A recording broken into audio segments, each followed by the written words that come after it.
was set to fly back to Victoria after visiting her grandmother in Saskatoon last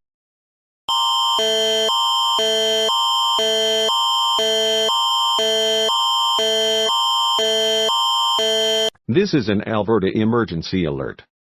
Environment and Climate Change Canada has issued a possible tornado alert.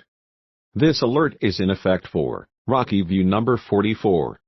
At 4:27 p.m., a rotating severe thunderstorm that is possibly producing a tornado is located 15 kilometers south possible.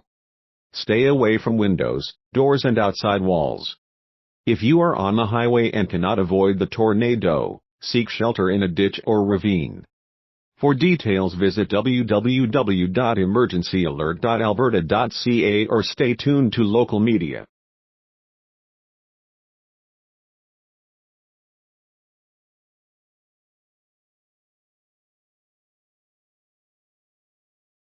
time, we'll contact our passengers directly. But according to air passenger